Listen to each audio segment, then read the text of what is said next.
Mistulang sardinas na sa siksikan ng mga inmates sa Manila at Quezon City jails.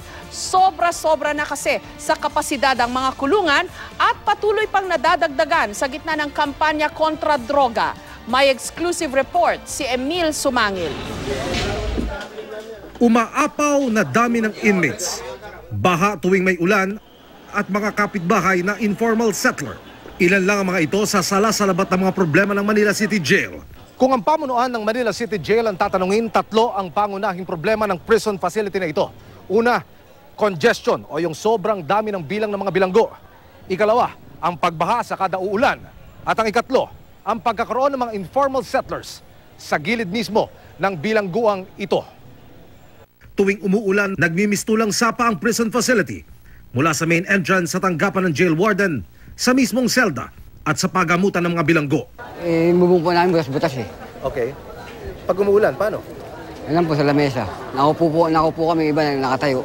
Hanggang ngayon, patuloy naming dinadanas. Nagpapasalamat nga kami sa lokal na pamahalaan. Kahit paano, napansin nila kami. Banta rin sa seguridad ng informal settlers na nasa tabi mismo at nakaibabaw pa sa bakod ng Manila City Jail. Ilang beses na rin nasunugan ang lugar ng informal settlers. Gusto ng pamunuan ng prison facility na itaas ang bakod at mapaatras sa mga bahay na nakadikit sa bilangguan. Pero pondo ang kailangan at daraan pa raw ito sa proseso. Yung mga bintana na nakapag-sneak in ng kontraband. Pag binato mo sa bintana, bagsak na rin. Yes, napakabilis nun. Ang disenyo naman ng Manila City Jail, kaya lang mag-accommodate ng 1,200 inmate. Pero umabot na sa 3,000 at 800 ang nakapiit at pilit pang pinagkakasya ngayon. Ngayon, sa sobrang dami nila dito, gumawa na sila ng mezzanine. Okay. Kung tawagin nila dito to, LRT. Bakit yung LRT?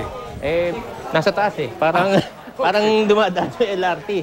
Hindi nalalayo sa itsura nito ang sitwasyon sa Quezon City Jail na mula sa hagdan at mga pasilyo hanggang sa mga mismong selda may preso. Mahirap dyan pag namuulan, wala sila matulugan. Yung tulog manok lang. Yung iba po nagkakasakit dahil po sa sa tubig. O pagtatae, tsaka siksikan na po kami masyado. Mula ng umpisahan ang mas pinaigting na kampanya kontra droga, nadagdagan pa ng 7% ang bilang ng mga bilanggo. Sa tala ng Bureau of Jail Management and Penology, mahigit 3,800 na ang inmates dito. Nagsisiksikan sa istrukturang nakadisenyo lamang para sa 800 tao.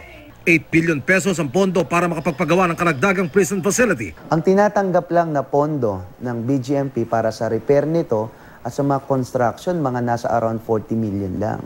Bakit po gano'n? Kasi yun yung naiprograma ng national government. Kung masusunod daw ang polisiya ng BJMP, dapat 4.72 square meters ang nakalaang espasyo para sa bawat inmate. Ang gagawing bagong Quezon City Jail sa Payatas, tiyak daw makakatulong sa pagbawas ng congestion. Kahit hanggang 5 hanggang 6,000 inmate ay kakasya. Meron silang palaruan doon, meron silang basketball court. Pero pinakamabisa pa rin daw na paraan sa jail congestion ang mabilis na paglilitis ng mga inmate na sangkot sa petty crime. Emil Sumangil, GMA News.